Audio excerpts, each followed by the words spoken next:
In first winter stay, 1,800 Chinese troops camping at Doklam.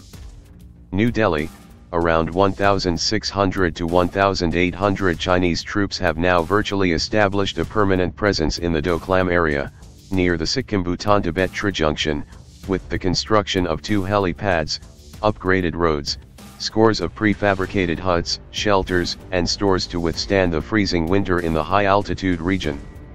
Indian security establishment sources said while India achieved its strategic objective of not letting China extend its existing road in Doklam, or the Dolam plateau, southwards towards the Jampheri ridge, the fallout has been the almost permanent stationing of People's Liberation Army, PLA, troops in the region.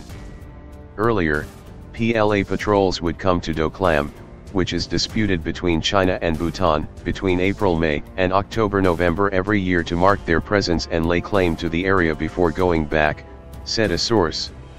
Now, after the 73-day eyeball-to-eyeball troop confrontation at Doklam between India and China ended on August 28, the PLA troops have stayed put in what we consider to be Bhutanese territory for the first time this winter.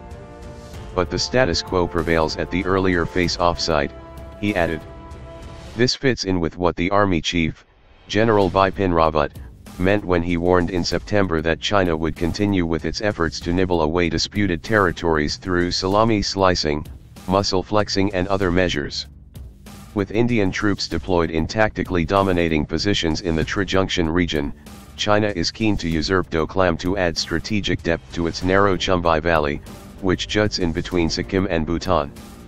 India in the past never objected to Chinese military patrols in Doklam but was forced to intervene in mid-June when PLA troops attempted to disrupt the status quo by constructing a road that would have had serious security implications for it. Indian soldiers came down the ridge slope from their Doklam post to cross into Doklam on June 18 to physically block Chinese troops from constructing the road towards Jampheri Ridge, which overlooks India's militarily vulnerable Siliguri corridor, or the so-called Chicken's Neck area.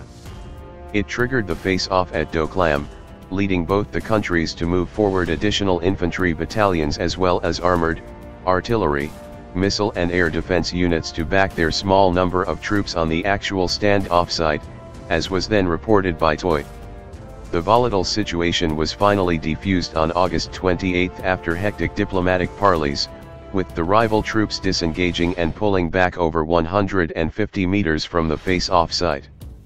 It paved the way for PM Narendra Modi to attend the BRICS summit in Xiamen, China, from September 3 to 5.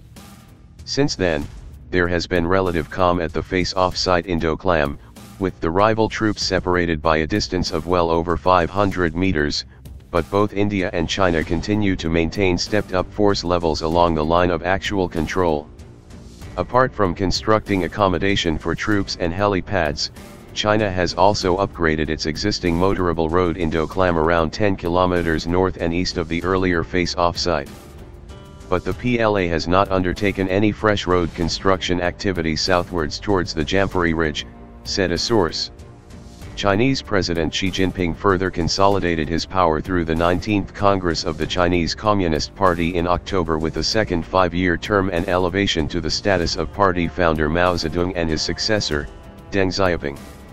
We will have to wait and watch how things develop in the months ahead, the source added.